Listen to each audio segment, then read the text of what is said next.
Arganissima, New York. Your exotic skin, hair, and beauty source, and your one-stop shop for all your natural and organic skin and hair care, featuring authentic organic Moroccan oil and prickly pear seed oil and much more. Bringing you only the best, straight from the source and proudly produced in the USA. So what are you waiting for? Shop today, Arganissima, New York. Your beauty is our duty. What's up, party people? This is Kwame, and you are rocking with Chatters That Matter right here. Keep it locked. All right, peace. This is Rick Aaron, and you're watching Chatters That Matter with Dr. Cheryl Bryant Bruce and Hurricane. Keep it locked.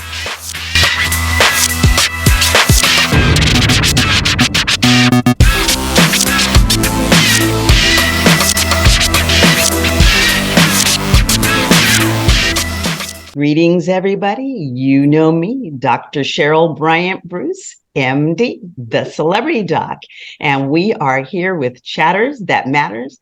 Let's talk about it. I'm here with my show host, my co-host, Hurricane H. Keisha Melamati. Hello. And we are excited to have you here again. This show is your show. We're here to educate, inform, and entertain you. So come on board for the ride. We have a great show today. This is the tail end of Autism Awareness Month. And so we wanted to wrap this up with a nice panel of very interesting, well-educated, well-informed folks that are here to bring you more information about autism. Now, this is a conversation, and we want you to be a part of it. So you can join us in our chat rooms asking questions, and our guest will be happy to answer those for you. And we want you to be a part of the show. So without further ado, I am going to start by introducing our first guest, good Dr. Anshu Batra. And Dr. Batra has had the honor of previously being on the Oprah show. So I'm feeling very honored to have you on my show following Oprah. It doesn't get bigger than that.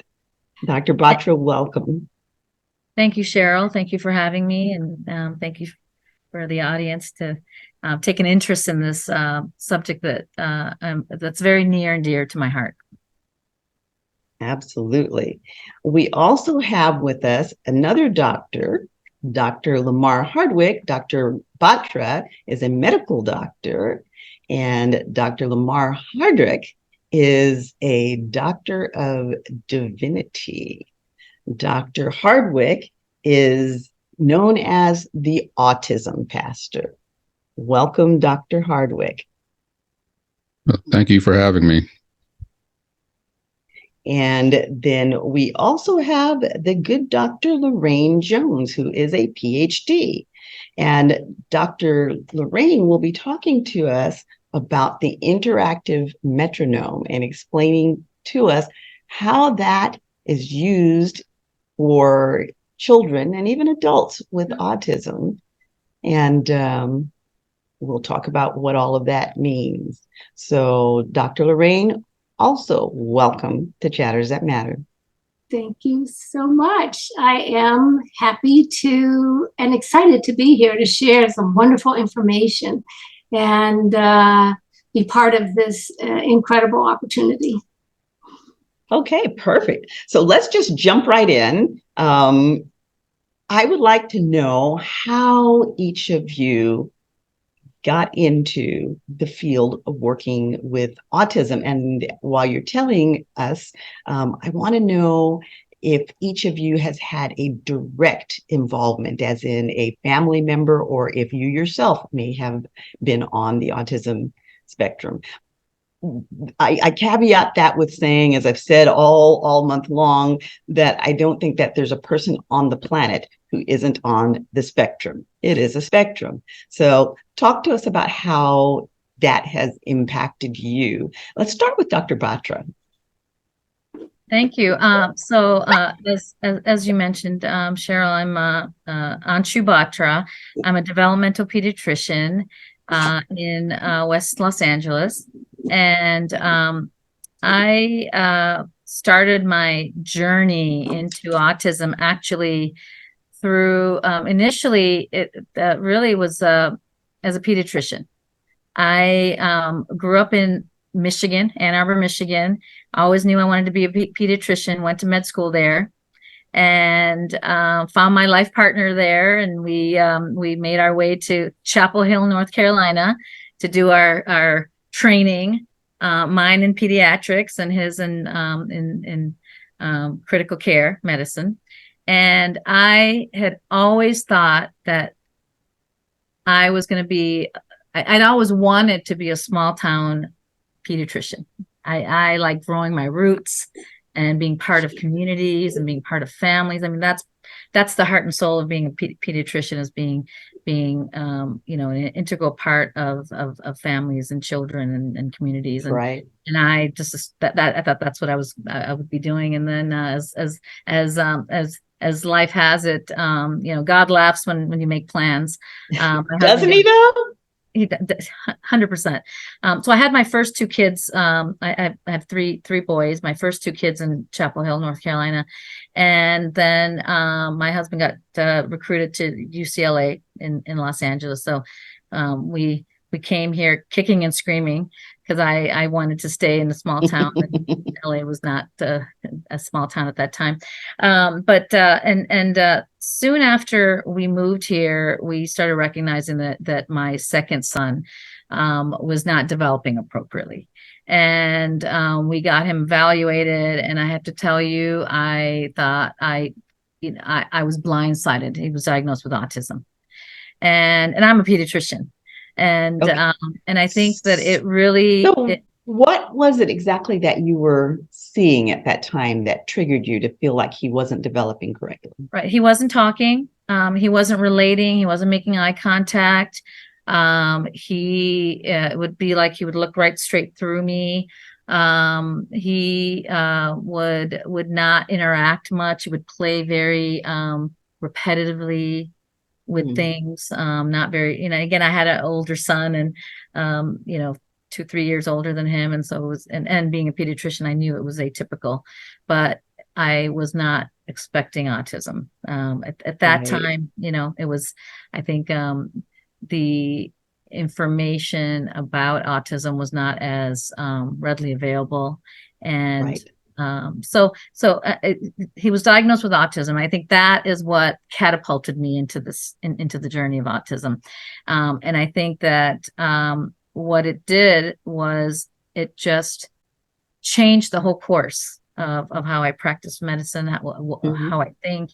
And I basically with the help of folks in Los Angeles, was able to find some help and go through a journey of therapies. And I think through that journey, it really made me realize how fortunate, how blessed we were as a family to have people who were guided us. And I think the 2 little letters behind our name helped.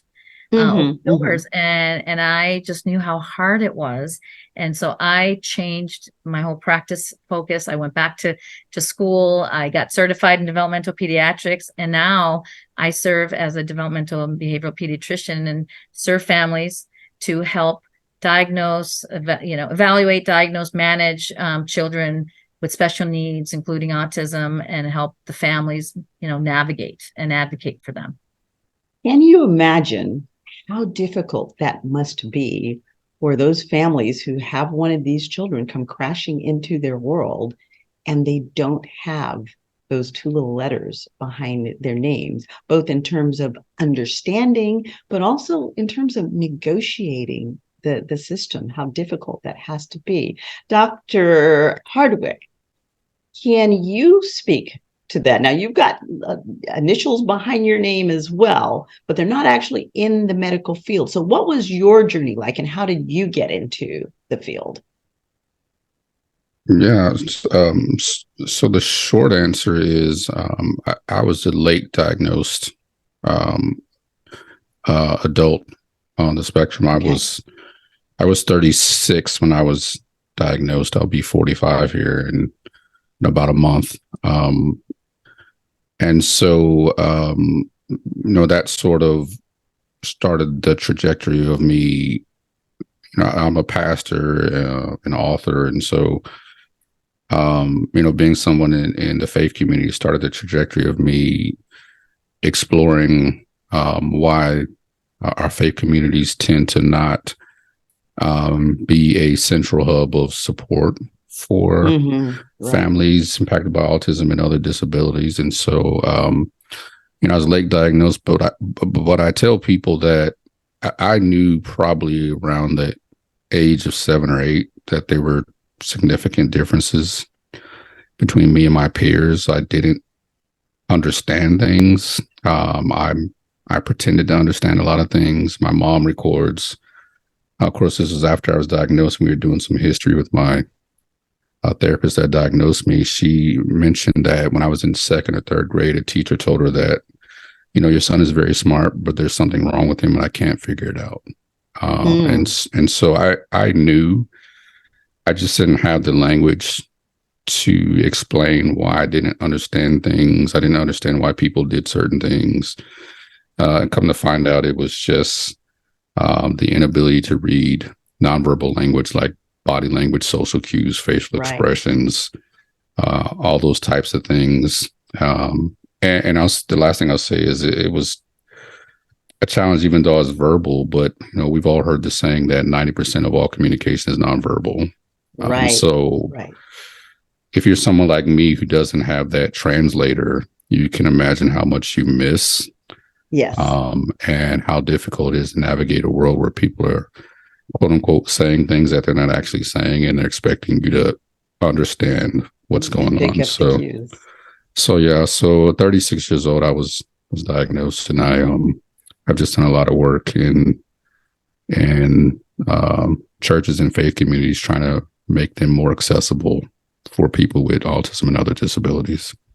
Now, let me ask you a question. As someone who was fairly impacted on the spectrum, people have a misunderstanding of what autism is, and some people are under the mistaken impression that people with autism don't have feelings because they may be blunt and they may be even corrosive in the way they interact.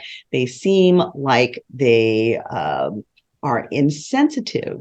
But my experience with people with autism is that that's absolutely not correct. And that not only do they have feelings, they have intense feelings. And one of those intense feelings can be isolation. Can you tell us what you were feeling as you were going through that?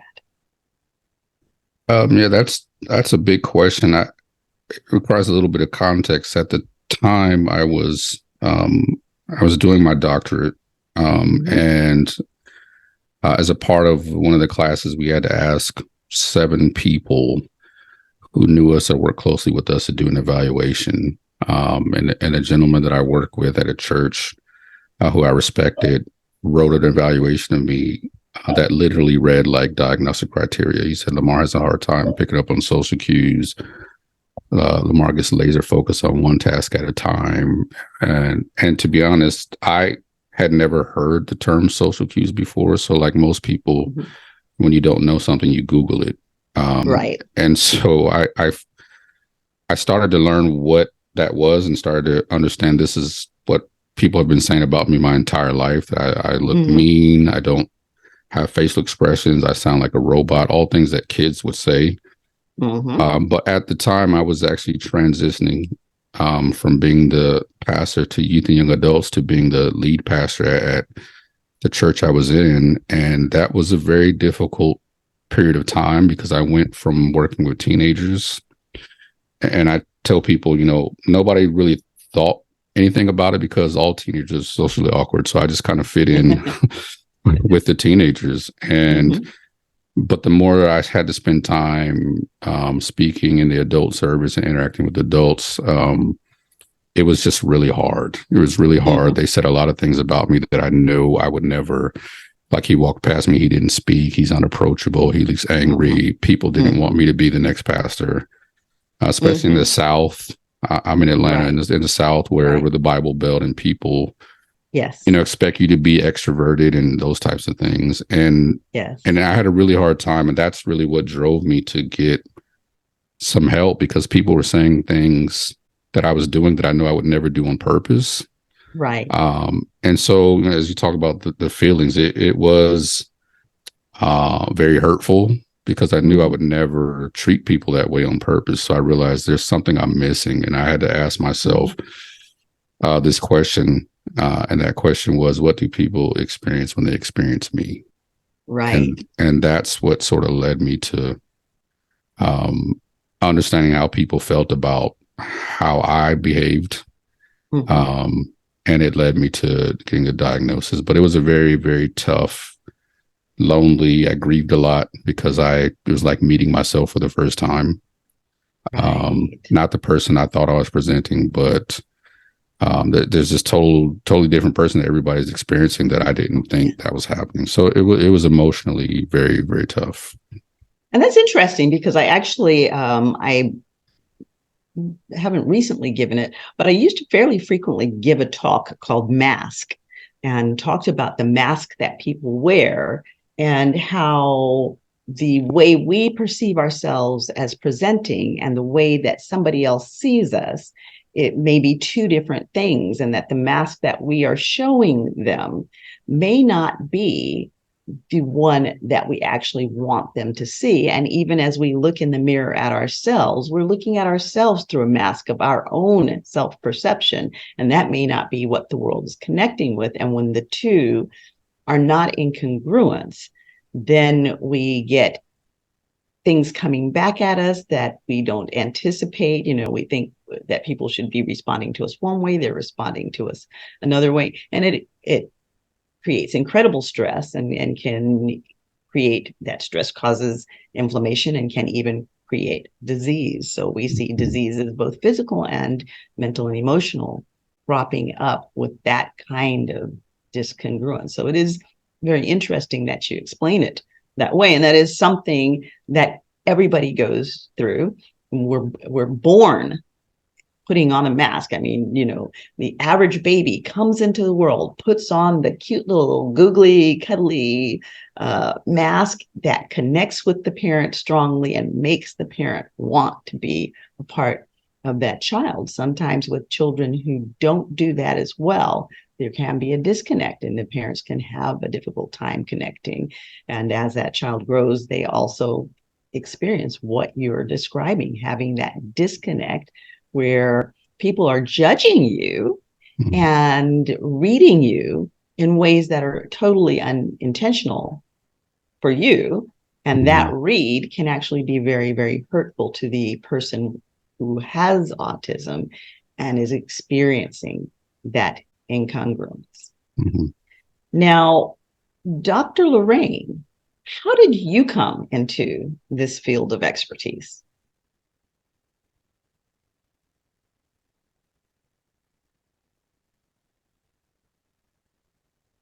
Doctor, you muted.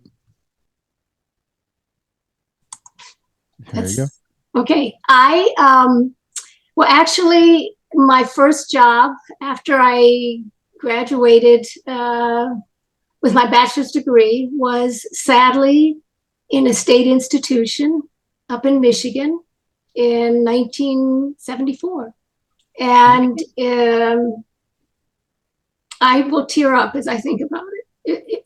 It was what encouraged me, inspired me to do whatever I could with my career to help parents and communities be able to support and engage and help individuals with autism and other developmental challenges to succeed and to make it. And that's what I've done for many years, and that's my passion. And I have worked I started working at the institution, then I worked in a school district that nearby the institution, because parents sued the state of Michigan and said, no, our kids can't live in an institution, you're not providing good education. So they were bussed out, and I was hired to help develop a comprehensive curriculum to train the staff. And I'd only been there 2 years, but I was considered an expert, and developed a comprehensive curriculum to show that people who were living in institutions, children, could learn and they could be very successful. And teachers could gain the skills to teach. And it was a wonderful experience. And then when I left Michigan, I eventually moved to Massachusetts and down to Florida. And my first job in Florida was at the University of South Florida in the TALK program, which is training for acquisition of language in kids. And as a speech language pathologist and an educator and eventually a behavior analyst, I was thrilled. Kids were coming in, they were nonverbal. They could say a sound. And we were able to work with them, and they would go from nonverbal to speaking in sentences in a matter of months. And that was an incredible program. And it was with that program that I said, okay, I can get kids talking. I know how to get them learn how they learn, because you have to design for them.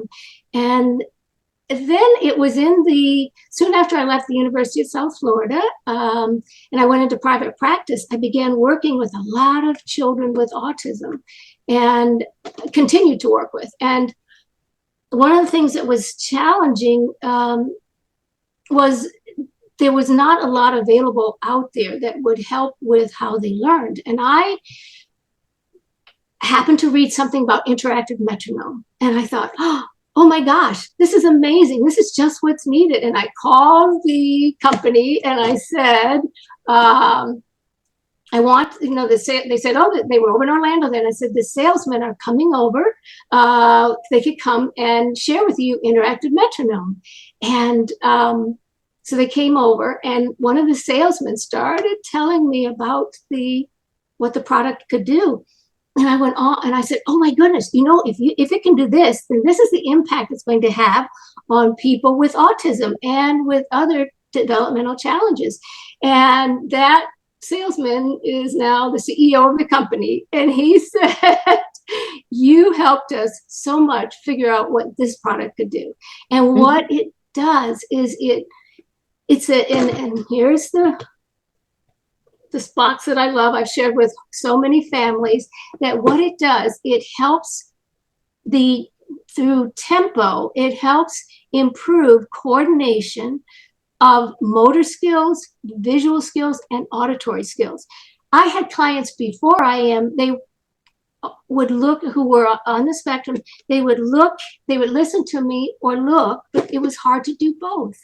And I said, oh, let's try this. And then they loved it. They said, this is wonderful. And there's a wonderful story that I have, I think, about a lady who was diagnosed with autism. And I met her mom when she was, and Ann Millen was the mom. And her daughter was born in the early 1970s. And I thought, and look what this mom has accomplished. Her daughter never went to institutions. She found a way. I said, she's the parent that I know that other parents can do, because her daughter was nonverbal and severe sensory issues and just so many challenges. And her mom found a way. And then I asked her mom to write a book called Autism, Believe in the Future, to empower parents. My whole purpose has been to empower communities, but also parents, because when I started in the field, parents can't do this. We have to put them in special learning centers. No, we don't. Parents and communities can provide what is needed. And one of the most important instruments has been interactive metronome, because with this, it is a timing. And the behavior analyst in me likes the fact that it measures everything. It counts. It tells you how well somebody's doing. And they would do interactive metronome, and it would be incredible what I would see the next week or so. Or parents would send me these notices and say, oh, look, he can do this now. And it's wonderful. So exactly how does interactive metronome work? Well, interactive metronome is a program that provides auditory, and with some of the games they have now, like Brain Beat, and it provides, and these programs now have visuals where if a child, they have to look and follow, and they have to clap to a tempo. And if they're too fast, you get a certain beat, or they're too slow, you get a certain sound in the respective ear. Too slow, too fast. Also, that was initially what we had, and then later they developed games so that if you clapped, then that soccer ball would go in the proper area so that you could score. It would go right, and then you could make a sandwich. That was the one that kids loved. You would clap, and something would fall on that bread, and something else would fall on that bread, and would move across the table, and you had this wonderful big sandwich at the end, and the kids loved that. So that was how it worked. And it would only have to be generally 15-20 minutes a day, and then you would see incredible gains. Like teachers would say, oh wow, their attention is so much better. And the parents would say, oh, wow, they can do tasks around home much better. And eye contact is incredible. And the only thing I did differently was the interactive metronome. And right, there are other programs that I have done as well. I have a program called Smile Talk Soar, which is a way to work with young nonverbal children to get them. It's the smile part where I smile and I hold it, and eventually, and then and I think that's really, really important and interesting, because as Dr. Hardwick was talking about, and I worked with another young man recently. Actually, he's not that young; he's in his 40s, but was very, very successful businessman. But one of the things, like Dr. Hardwick experienced, is this perception of him being mean or unapproachable. Right. And I actually spent many hours working with him, teaching him how to smile. And, people think about smiling as just coming automatic, but it's not automatic, Actually, in my program with young kids, what I do, because we are wired as human beings to respond to things in the environment, operant, that something occurs, and over generations and hundreds and thousands of years, we have learned that there are certain things that if somebody looks over there, you're going to see what they're looking at. They don't have to say look, typically. So what I start with is smile. And what I say is to the parents, I want you to smile, and I want you to hold it and don't move for a while. Because too often we'll smile and once. So I go smile plus hold, and that's all the child sees. There's nothing else to distract. And then I come in, and you know how I test if parents have been following that? When they come in the waiting room that next week, I was like, yep, you've been working on that. I can see it. That child walks in and smiles. I had this wonderful story. Oh my gosh. There was a little kid I started with. He was active military, and he was stationed in Middle East, and I had started working with his little one, and he went from minimally verbal, nonverbal, to verbal, saying words and smiling and engaging. And the mom was so excited. And when the dad came home for a visit, he came in and he walked in, and he just looked at me and said, oh my gosh, you've worked miracles with my son. And as I walked out of the dad sat in the waiting room, as we walked out of the therapy session, the little boy broke into a big smile, ran to his dad, hugged him, saw a kid across the room, and then took that kid and said, hey, let's play. And they played tag around the room. And dad is like, I've never seen him do that. That's amazing. I said, that's what he's learned to do. And once we learn to read somebody's communicate, smile plus hold, and then start to read some of those gestures. It's not that I teach it, it's just that I do it in a way that because we're wired to attend to that, that's how we developed, they attend and they learn from watching, like, oh, it's over there. And they'll look, oh, yeah, oh, it's over there, that kind of thing. Dr. Hardwick, how difficult was it for you to connect with that sense of smile and to attach meaning to it? I think the biggest challenge is that we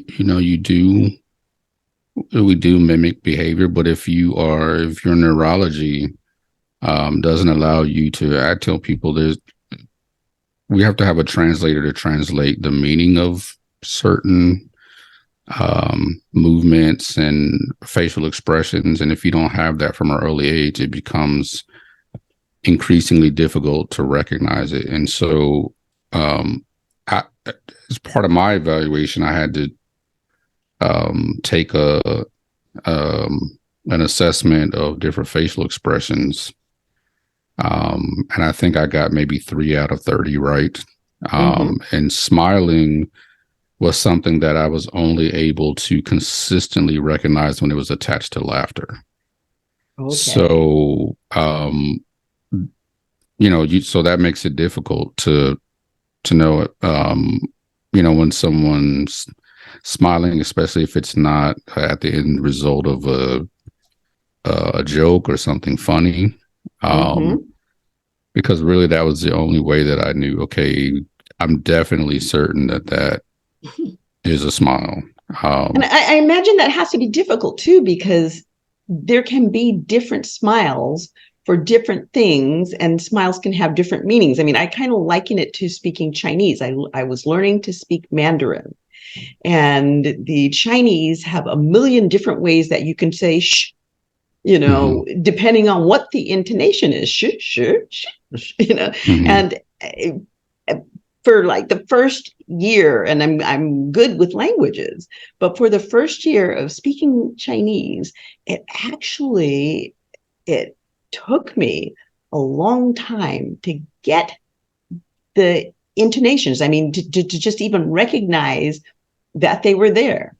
And so I was missing context. I was missing the whole meaning. And I imagine that the smile for someone who's dealing with autism at a more advanced level is kind of that experience of having to sort out not only whether this is a smile, but what exactly does this particular one mean, and how do I connect to it? What is my response to that smile? Is it appropriate for me to smile back, or is this person actually smirking at me and I shouldn't be smiling back at them? Or is this a sardonic smile and I might need to run for my life? It just being able to read the smile.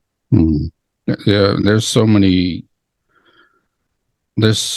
factors that go into being able to read body language and facial expressions and social cues. And one of the things that I share often is that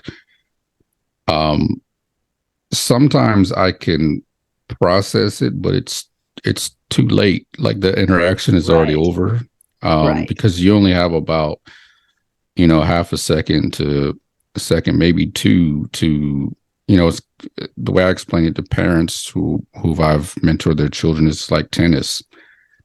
Once that ball is hit across, you got to hit it back immediately. And so what I discovered is that there are some things that I would walk away and think, oh, that's what they meant, or oh, that's probably what that was. But that interaction and the challenge is, especially as you get older, is people have far less grace for you the older you get, because they expect you to quote unquote know how to behave. And so that interaction can be over and done with, and I might not get a second chance to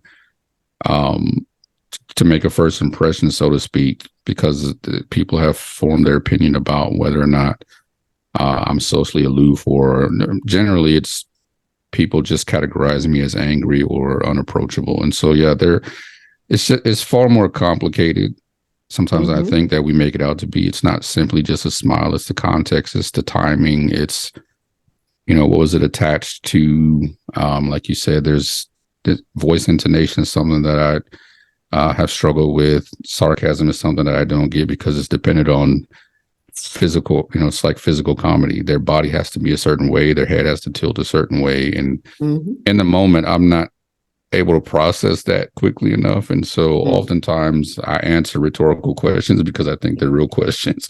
Right. And, so there's just so many things that factor into it that, and I just ask people to just give grace and slow down and let people like myself process and be clear with your communication. It's okay to say. One of the things that tipped me off is that I started to realize how many times people had to tell me when they were joking. Right. And so I started to realize I'm not getting something because everyone's always having to tell me, that was a joke, right? Which meant I wasn't processing something. And so, but I tell people it's okay to say that because chances are I'm probably not going to get it. So it's okay to just be clear about what your intentions were in that interaction. Right. Now, Dr. Batra, you're a developmental pediatrician now. And we see this time and again with kids with autism and with other developmental disabilities for that matter. There are things that can be done, like the interactive metronome. And then one of the programs that I worked with when I had the Gregory Center for Exceptional Children and Families, we also worked with patterning. And patterning basically was you took the baby all the way back to the point in development where they may have arrested or not processed. And so we did things like commando crawling, and then we switched it to regular crawling to get the brain talking to each other from side to side and to open up communications. And there were lots of things done. Also had drum therapy. It was actually a dance class for children with disabilities so that they could participate in, and other kids from the community participated in the class as well. And it initially started out as just a basic dance class for the kids, but we had drummers that would come in. And very quickly, we realized that because of the rhythms of the drums and the sequences and the patterns, we could control the experiences of the children. We could bring them up, we could bring them down. With children with all sorts of different disabilities, but in particular, we did find that with children with autism that we could work around, and we had to be careful how we worked around because with autism, and depending on how intense it is, you can get overstim. And so, our drummers were very keen at watching the children and got to know the children. So they would know when to bring those drums back, to bring the child back into their calm place. And they knew when to take them up, to pull them out. And so we were able to see some children who were not verbal become verbal. We were able to see some children who were not interactive become interactive with other kids around this musical experiences of the drums, which is very, very primal. What are some of the other things that we can do with these kids developmentally, and not just with kids, but with adults? Because like Dr. Hardwick, some people do not get diagnosed until much later in life, and they're kind of stumbling and bumbling around trying to figure out, why don't I fit in? Or why can't I make this work? Why am I not? What am I missing here? So what sorts of things can people do that can enhance their experience, both from the point of view of a person with autism or the point of view of someone supporting a person with autism? And that means whether that's someone in your family or it's someone on your job. Wow, that is a very good, great question, actually, that I think everyone asks. I don't think we have enough time to talk about all the things. To be honest, we would need days, to be honest. And Right, I right. can't even tell you how amazing it is for me to hear all three of you and your experiences of, of interactions or therapies or that you've used that you found to be helpful, because like my brain is just going, because I'm thinking about in terms of like how the neural networks, what gets connected and fired, and I know development. I know how babies develop into functioning children and adults, and what you described in terms of the motor patterning, or taking the child back to wherever their development got derailed, right? And helping them kind of move along and recapitulate, right? Those patterns, whatever it is, and helping them get to, move along. That's actually one of the key things. Even though, to be honest, that's not how people are thinking, but that's actually what needs to be done. Right. We don't have enough evidence-based research being done in this area, which actually needs to be done to allow more and more people to do this, and third-party payers to pay for it. But so what are some things to do? So I think you hit the nail on the head in terms of we have to go back to early stages of development, knowing that the sensory motor system is really one of the key areas. That's the foundation of the brain. That's how the brain communicates initially, and then neurons, these wires in our brain that then go on to then communicate with other wires to then develop skills happen. But it really starts from that basement of the brain, which is our sensory system and our motor system that communicates. And the way it happens early on in the first year of life is through these motor patterns that happen. Right? And so there's no coincidence why children start talking after they get up off the ground and start walking. There's no coincidence. Right. In my world, we say that language is a latecomer in development. What needs to happen first is you need to have a very solid, integrated brain and body system that has gone through motor patterns for 12 months. And all of those patterns start from, actually they start from in utero, when the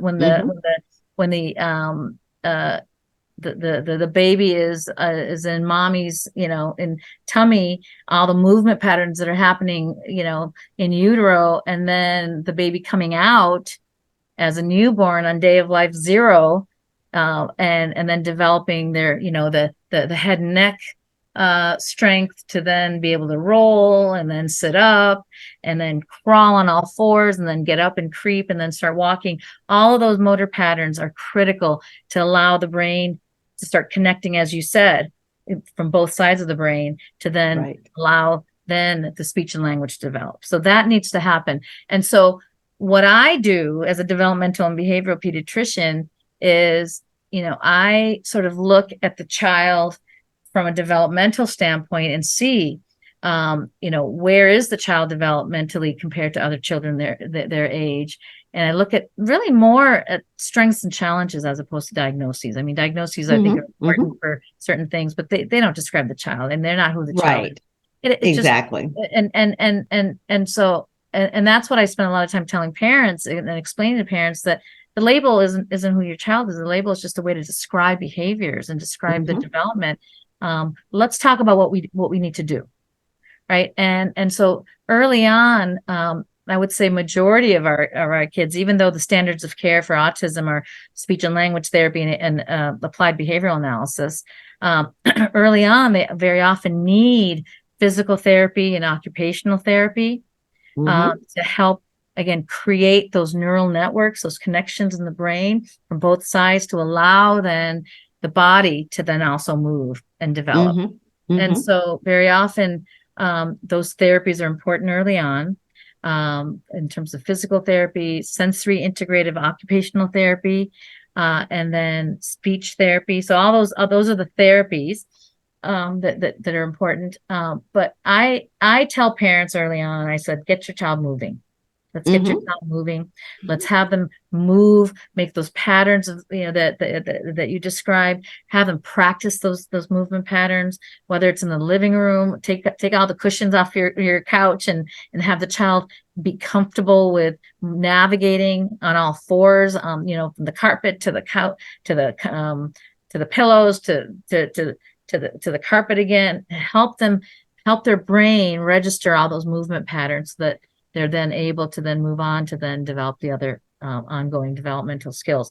And so I get my kids early on very often involved in music programs, and as you said, rhythm and music.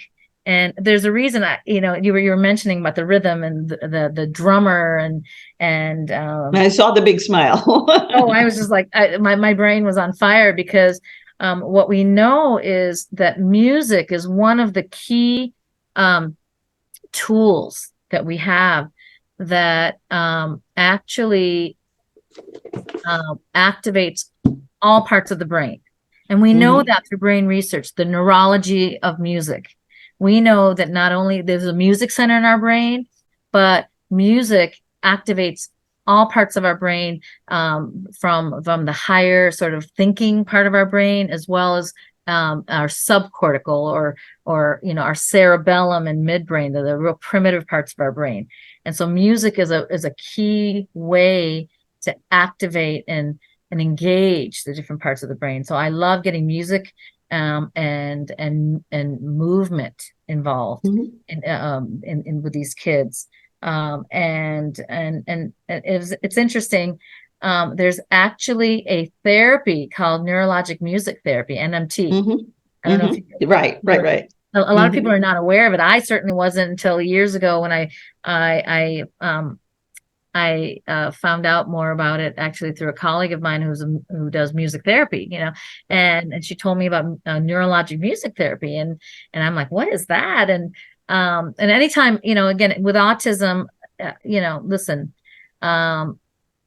there unfortunately is no real standards of care in terms of interventions and really what the roadmap is for treatment of autism, because there's not one autism. There's many. I was going to say, I would think with autism, it really is, it has to be kind of individualized, because we are all at a different place on the spectrum. And depending on where you're landing on that spectrum, that's going to determine. Right. It determines. And that's actually what now medicine is sort of shifting to, is not just looking at autism as a big, as a term, but to describe individuals, but really individualizing and endophenotyping, right? So individualizing the different types of different.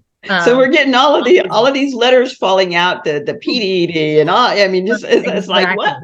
Right.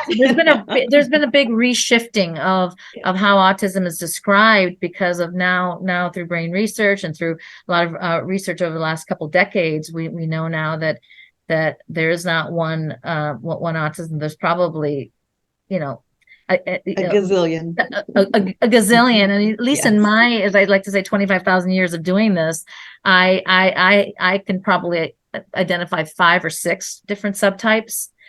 Just in my own practice, I can tell, and based on which subtype it is, that determines then how you address it. There are some individuals that have more, as I mentioned, like more of a sensory motor sort of type, and they need more of the physical interventions. There's some that have more of a language base, and they need more, maybe the language sort of intervention. There's some that have more of a medical or biomedical sort of a type, and they may need more medical sort of interventions, and there's Right. some that are more behavioral and need more of a behavioral approach. So it's such a spectrum, which is why it is called an autism spectrum disorder. But Right. I think that, you know, the movement piece, I think is just, it so resonates with me, because I do find that is a big part of how the brain develops and how it engages and integrates and Yeah. develops the skill sets. And I do feel that is one of the core issues that I find in a lot of my individuals with autism, they struggle with, or they have deficits in.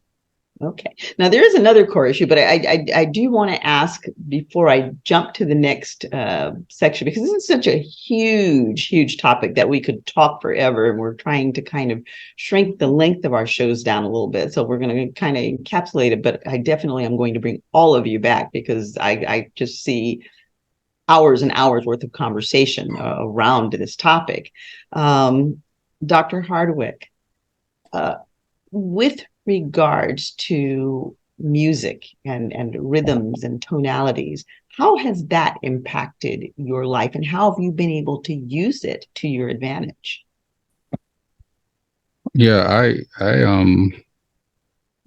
music is a big part of my life. I think for most people, this is generalization, but for most people on the spectrum, we tend to be able to recognize patterns, and to appreciate patterns and rhythms. Some of that, I think, is why neurologically we tend to lean towards repetition, right? It is most natural to us. Like I do the same things the same ways, eat the same things.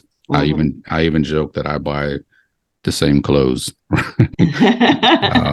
You know, I this black shirt, I probably have 10 of them.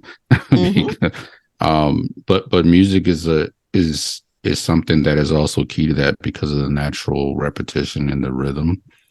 Now one of the challenges, that is kind of one of the hallmarks that we see a lot with autism. They call echolalia, where one is repeating rhythms and things. So that makes a lot of sense to me. Yeah, and even if you think about things, let's listen to Dr. Batra, and even as you think about things like stemming, it is a natural way. Define stemming for our audience. Stemming is basically self-stimulation, and so that's when you see the child that likes to spin or flap.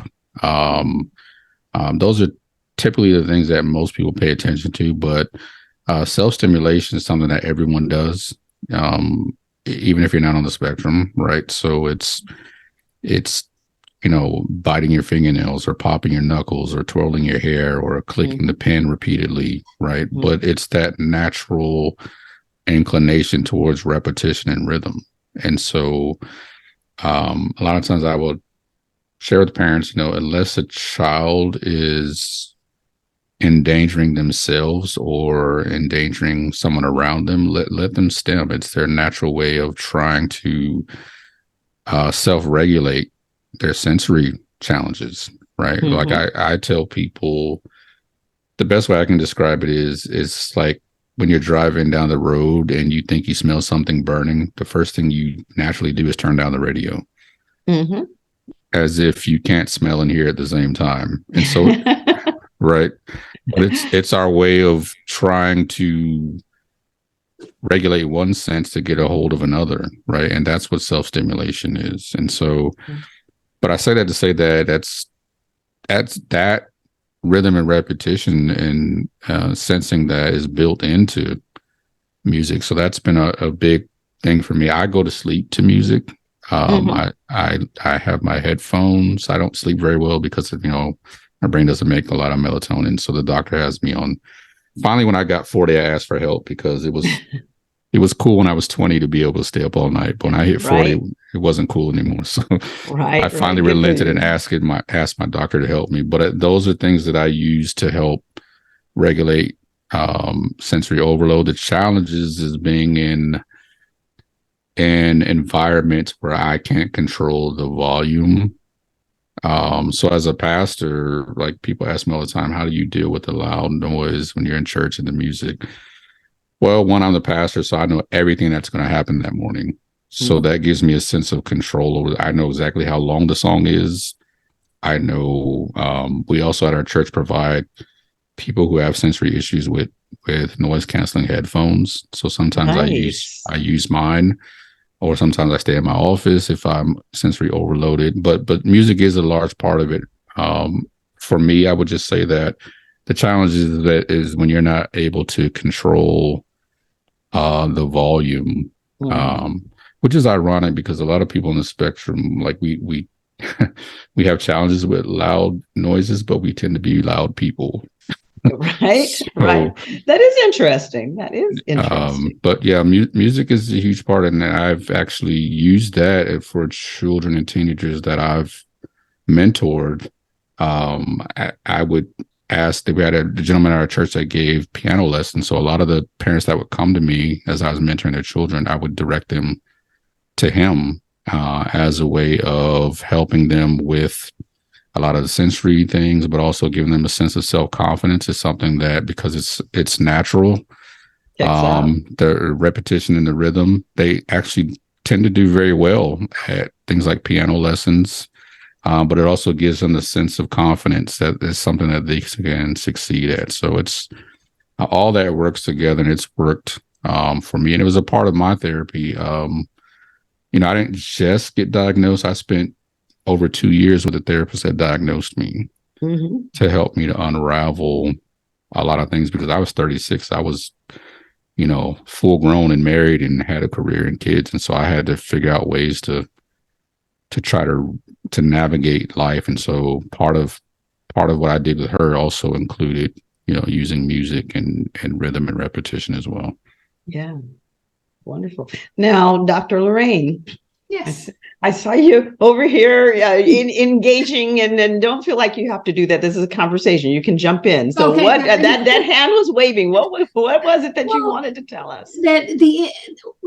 To me, what is so exciting about interactive metronome is it is a easy to use, starting with young children up to I have individuals in their 50s and doing interactive metronome. And what it can do is help that visual and auditory system sync.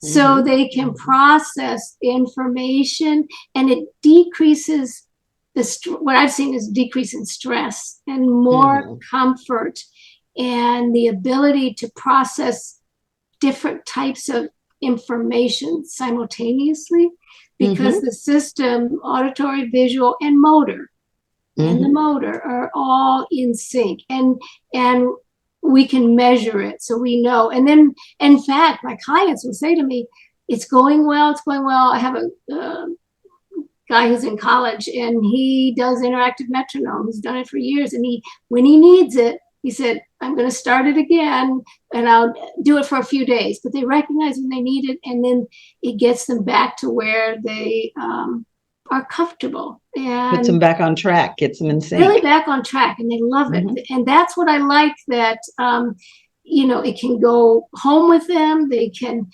easily do it, and it's only 15 or 20 minutes a day. But the actual changes the change is so powerful for them, and they're like, "This is amazing! It's helping me do everything.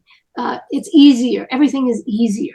And especially a lot for the social aspect, because when you're trying to engage with people, you're going to see body movement, you're going to hear things, and process lots of information simultaneously. And they say it has helped, the interactive metronome helps that tremendously. And it's easy to do. Perfect. Yes. Now, I'm going to throw one more thing out there on the table, and we're not going to dive real deep into this because, again, I'm trying to control time, because this show typically, because we have these great conversations, we've been running into 2 and 3 hour shows. So we're trying to cull that down. And, like I said, we're definitely going to bring it back. But there is one area that I would like to at least superficially delve in, and we can come back to it. at a later date, because I think that it is an area that is very important in the management of autism, and that is diet. And I remember back in the olden days when people still rode dinosaurs, there was conversation. I went to the DAN conferences, and there was always the conversation around the diet. And at that time, I was working with a Dr. Theoharides. And one of the things that we were proposing was the leaky brain, the leaky blood-brain barrier, and how diet impacted that. And we were really pretty much laughed out of the room. And now we've come full circle to embrace that diet does have huge impact on autism. So I'd like for each of you to talk a little bit about that. And again, keep it brief because we're going to keep this nice and tight. So let's start. Let's start this one with the person who's experienced it. Let's go back and start this one with Dr. Hardwick.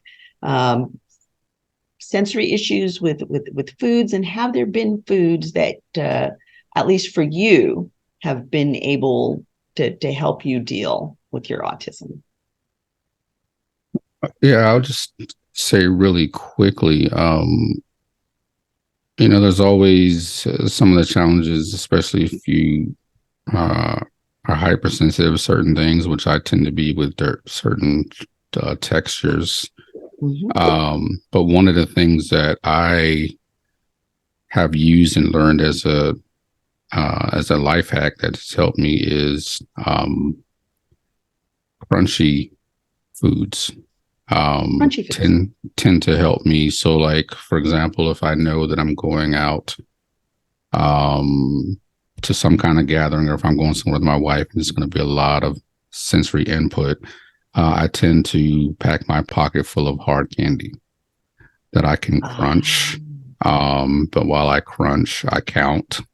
And so it sort of is like a sensory hack. That makes so much sense. Chewing gum as well, because of the rhythm and the repetition, I can focus on that input. So it's like the metronome, right? It's being able to do two things at once. But as far as food, I'll just say, keep it brief. I think hard candies, crunchy things, things like pretzels, things that I could easily pop, not necessarily because I'm hungry, but because it helps me with sensory input to manage when things get overwhelming. So I'll tend to pack my pockets full of hard candy, gum, mm-hmm. crunchy things. Those things tend to be very helpful. And for the parents out there who have a child who is sensory aversive, it is a little bit counterintuitive, because they respond to the loud noises and cracks and pops and things like that can drive them crazy. But as Dr. Hardwick said, if they have that crunchy thing of their own, they can put in their own sensory input to override that. So that even if your child is sensory aversive, that may be something that you may want to try. Thank you very much for that tip, Dr. Hardwick. Dr. Batra, talk to us about this sensory type of thing and how diet plays in with that. Because,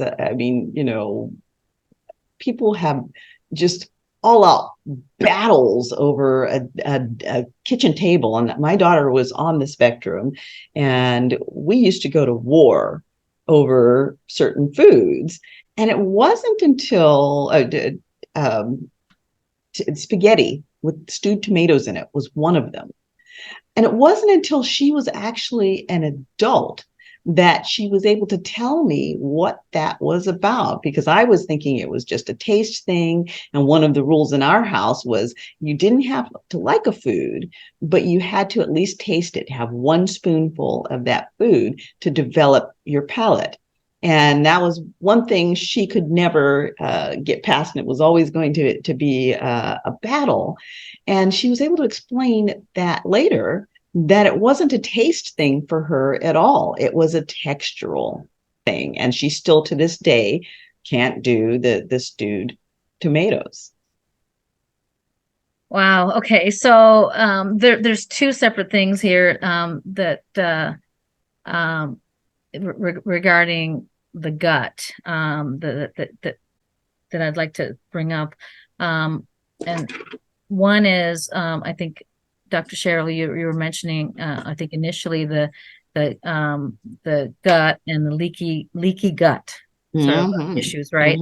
And what we do know is that individuals with on the spectrum for autism tend to have a higher incidence of gastrointestinal issues, whether it's constipation, diarrhea, bloating, a variety of different sort of stomach issues, right? And we don't know why.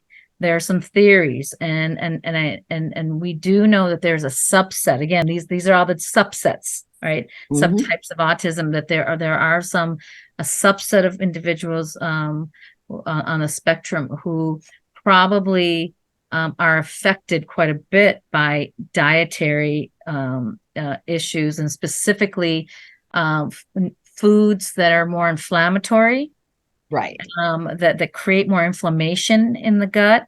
And can you just tell our audience what some of those types of foods might be? Foods would be things like gluten and wheat and dairy, right? So those would be the big ones that I think people talk about. But the thought is that in certain individuals, they are more susceptible to having more inflammation in their gut because of the types of foods that they're consuming, and the inflammation then causes the stomach lining to then become a little bit less impermeable, right? So it opens it up to then allow bacteria and things to escape the gut and go into the blood system, and which then will eventually go into the brain system, right? And so the thought is that's what the leaky gut sort of association is thought about. And so those are the individuals. Again, it sort of depends on what the sort of subtype the patient that's presenting to me. Those would be the individuals that I would very, very quickly have them have more of a restrictive diet, maybe try a gluten-free diet and casein-free diet, and see if we can, and as well as maybe using probiotics, which also helps to kind of heal and coat the stomach lining. So the focus of the intervention, focus of the food and the nutrition is really to not only heal the gut, but also provide the gut with foods that are not inflammatory, right? Now, the second piece here is really the sensory, which is what Dr. Hardwick was alluding to in terms of foods that provide a sensory input to the nervous system that then can have a calming effect or alerting effect, right? And so that's very common. And I have to tell you, with as you mentioned about your daughter, that we have two rules in pediatrics. There's two battles that you're never going to win with children. Eating and pooping. So you don't get into with children with those two things. And so with the eating, it's really tricky because very often kids with who are on the spectrum, they very often have sensory issues. They often are very picky eaters, and mealtime and feeding the child becomes such an issue. I mean, it just takes over the whole peace and harmony of family. And so in terms of the sensory piece, you have to remember the tongue has loads of sensory receptors that allow us to taste and feel. Our nose plays a big role in terms of eating, in terms of smelling, right? And our touch also plays a big role.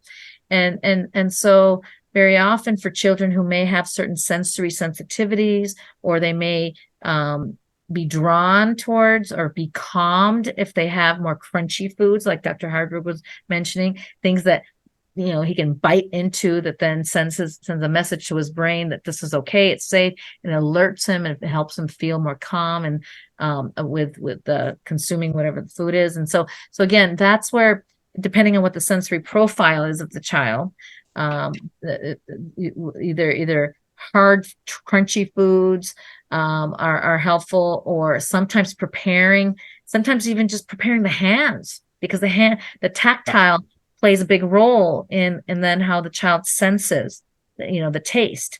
Sometimes just having, speech pathologists will do this a lot, putting food like around the mouth first, and having the child then take the tongue and lick it, so that it's not too overwhelming, right? So again, the texture and the taste really feeds into the sensory profile of the child, which then allows the eating to happen. So I don't know if that answered the question. And to make that piece really more relatable to a lot of people who don't necessarily have those issues, a lot of us got COVID. And part of the COVID was we lost our sense of smell.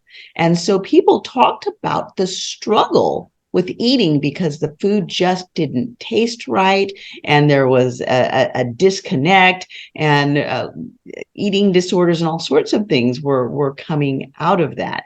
So that just kind of, most of you can kind of relate to what a big piece the sensory actually plays in your perception of food. And when we think about what a big piece food plays societally in our relating to each other, that's major. So if you can work through that component, then it does make a big difference in the lives of people on the spectrum. Dr. Lorraine, now you have the interactive metronome. Yes. How have you seen the interactive metronome help with some of the issues surrounding foods? Well, I think what I've seen is that interactive metronome improves coordination, muscle coordination, and attention and focus. So that's a big part, is the improvement in the ability to attend for longer periods of time and to engage in more coordinated movement, which helps with all aspects, including feeding. And another part that I wanted to also mention, that with respect to textures, I think one of the things that is hard for over the years that so many have told me is mixed textures are very hard. So people have to, it's not that they don't like it, it's that their system can't tell which one it is. So I'll admit to that myself, because so I think that I am really fanatical about eating one. I'm the one that eats around my plate. I do not mix textures. Yeah, so I think that's really important to remember. But in terms of the interactive metronome, the improved focus, attention, and motor skills, the motor core, all of those can impact feeding and feeding self, and then the chewing, all of that, I think, because everything's more coordinated and they can sense movement better and anticipate and plan and execute. Excellent. Especially, I don't think I mentioned enough, but the attention and focus, extended period where it is easier to attend for longer periods of time comfortably. And like, I sat through that whole movie. Oh, I finished that. Or, it's a surprise to them that they didn't have to work at it. It just happened. Right. It's a wonderful impact of interactive metronome. So right now, I want to get the lay voice in the room, and I know my co-host, he's been really, really quiet, so he has been absorbing all of this and taking it in. So I know that his head is just reeling with questions. So do you want to throw out a couple of those questions as we're kind of wrapping the show up, because I know that you always have some good ones. I do, but they will probably require a lot of time. but so a couple of things. I mean, first of all, thank you. It's been I'm just really absorbing, and as you said, I love it and I enjoy it, and I'm the least, I guess, clinically inclined with the language and the expertise here. However, I do. I mean, from just a general public, if you want to speak it that way, right?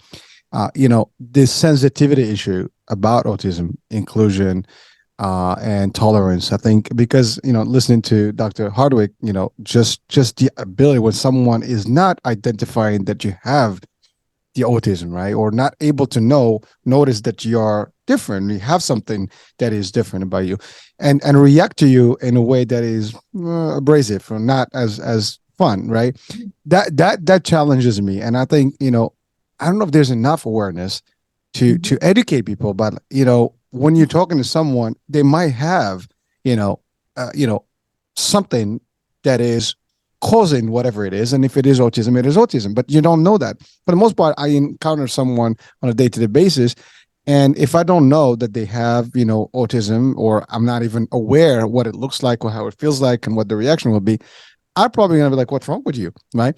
And then now I'm gonna be really bad, rude, whatever the case may be.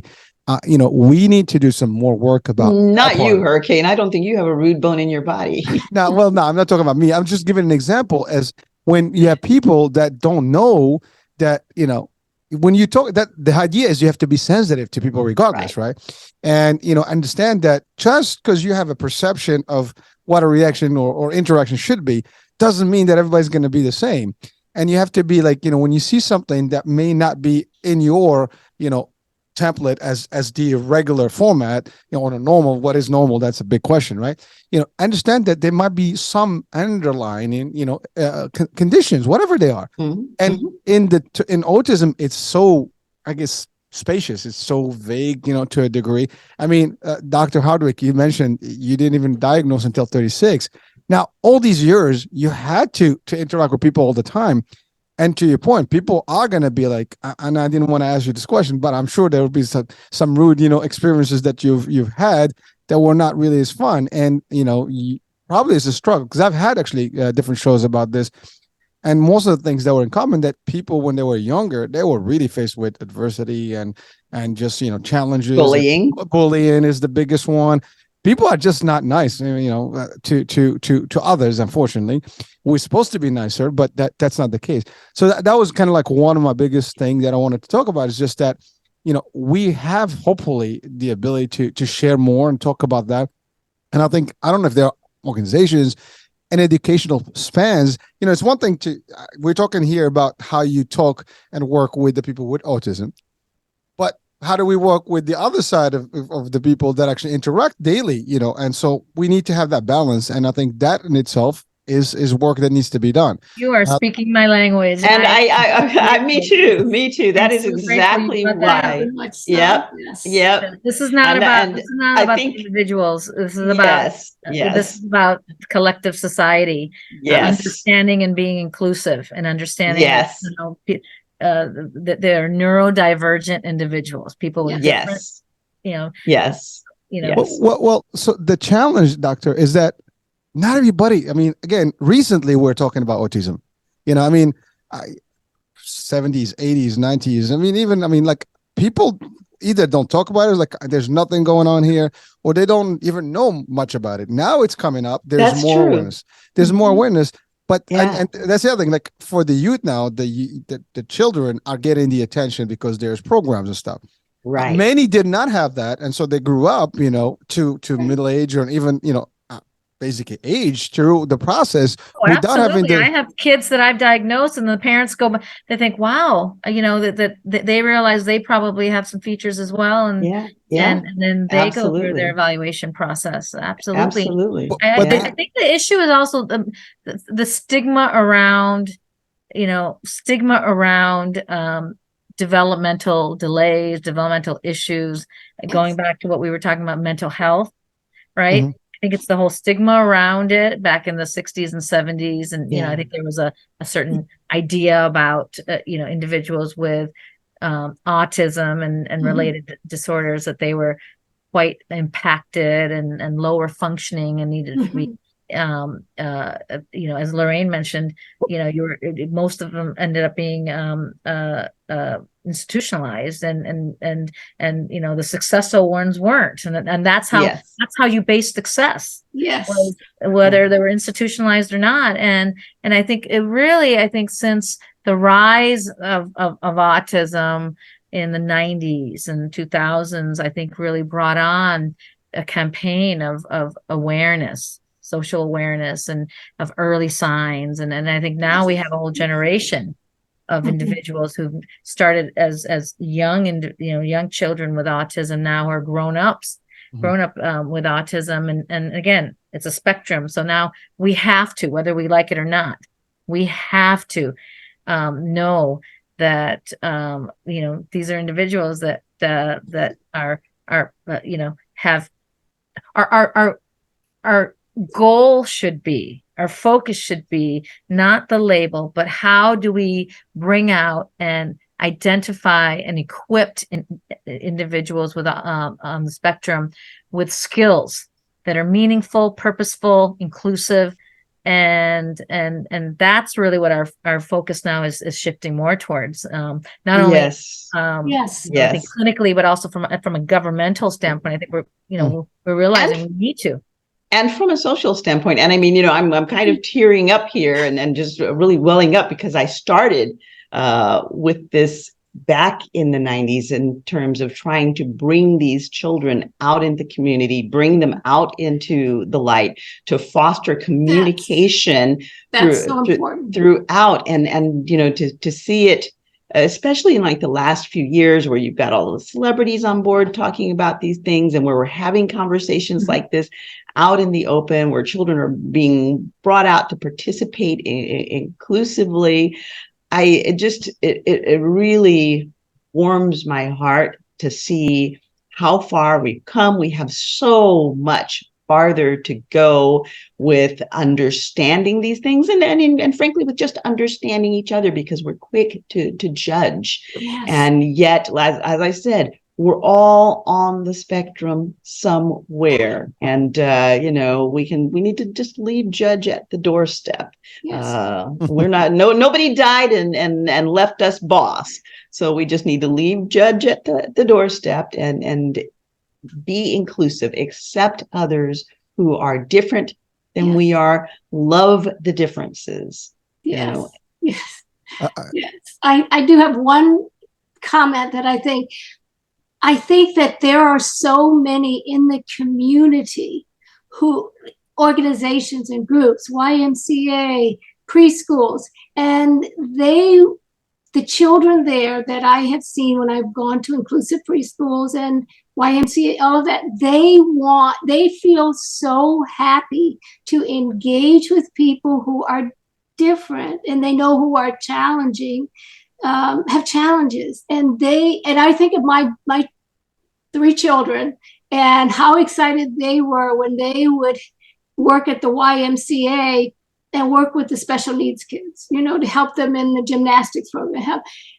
It was so powerful. It was so wonderful. And we forget that everybody gains, you know, they feel good about themselves and they love it. So, and communities gain. And I remember one, this was decades ago, there was a gentleman, Jeff LaFleur in Tampa, and he would train gymnasts for Olympics.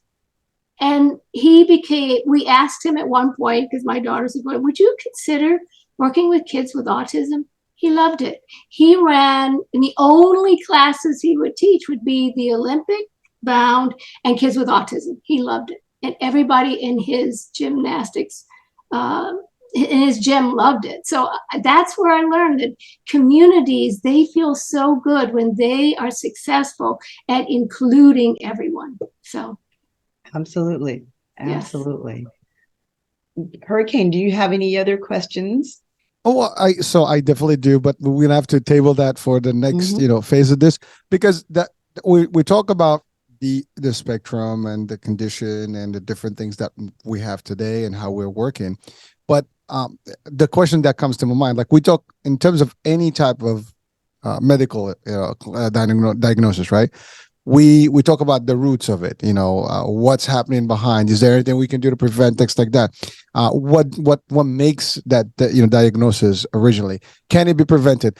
Those are all questions that maybe we need to talk about. Like, Yes. What's before I Yes. guess someone is in this world? Is there anything that can be done to identify from genetically? I mean, we are able to look at cancer, diabetes, and other things, from a DNA perspective and see if we have potential to give that to our progeny and whatever. And is there something that can be done there? Is there? I'm not sure. So that's the question that can be on the table for the next discussion. Yes. And maybe we can talk about like what can be done to educate people to do maybe work, because maybe there is a way to do something about it in advance. I don't know. And to prepare people, because if you know that it's happening, you might be well prepared, and it's a different story. So those are the things that I have in mind. But like I told you, we can start a whole hour now. Yes. That is a whole nother conversation, a very big conversation, and a very important conversation. So definitely that is one that we will want to bring back. And I hope that our three guests will be happy to join us again in the future for that discussion. We have tremendously enjoyed having you, and there's been a lot of good information put out here on the table. So we definitely will love to have all of you back. Oh, thank you. Thank you very much for having us. So much. Thank you. So you have been listening to Chatters That Matters. I'm your show host, Dr. Cheryl Bryant Bruce, MD, the celebrity doc, here with my co-host, the wonderful, the fabulous Hisham Elamanti, Hurricane H. And we want you to come back again and again and again, participate with us, hit those like buttons, share it with your friends, tell them about the great conversations that we have. I mean, I know for us, we never leave the table without taking out tremendous amounts of information. And I think that Hurricane and I probably benefit from these conversations more than anybody else, because we leave feeling pretty smart, because we're just getting our brains absolutely loaded with good stuff. And so we love having you all. We love sharing all of this with you, our listening audience. We want you to participate. We want this to be more and more and more your show. So be sure to come back and join us again. Last but not least, if each of you can tell us how we can reach you, if people have further questions for you or want to hear more about the programs that you're working with. Let's start with Dr. Batra. Well, actually, let's start with Dr. Lorraine, since you're up front and center on the screen here, at least on mine. Okay. Well, I can be reached at the Interactive Metronome. They can reach me there. And the email, actually, I should probably have you go to the... Dr. Lorraine, if you can send it to us. Yeah, that's what I want. I'm trying to think which one would be best. Yeah, we will actually post it to the website and post the information so that people will be able to reach you. Yep. And Dr. Hardwick. Sure. Probably the best way is I have a website. It's autismpastor.com. And on that website, it'll connect you to all my social media, my YouTube, my books, the website to the church that I pastor. But if you're on Twitter, you can find me at Autism Pastor, and also on Instagram as well. But generally, if you just also Google Lamar Hardwick, there's plenty of stuff that will come up. So I'm not hard to find. Excellent. Excellent. And Dr. Batra, how do we reach you? You can reach me on email. My email is anshubatra@gmail.com. I'm pretty good with responding to emails. Perfect. Yeah. Perfect. So we will put all of that contact information on the site. And of course, remember that if you see one of our guests that you would like to reach out to and you don't find the information, you can always reach back to Hurricane and I, and we will make sure that you all make the connections. So again, thank you for joining us, and thank our audience for participating and joining with us in this interesting and informative experience. We hope that you've been entertained, and we hope you will come back often. We're here every week. These shows are perpetual once they've launched, and also they replay multiple times in multiple different locations. We're on pretty much all of the platforms, both the television platforms and the radio broadcasting platforms. So you can catch these shows if you missed something, if you want to hear it again. They're there for your enjoyment. Thanks, and come again. We love you. Have a great week. Everyone. Chatters That Matters. Let's talk about it.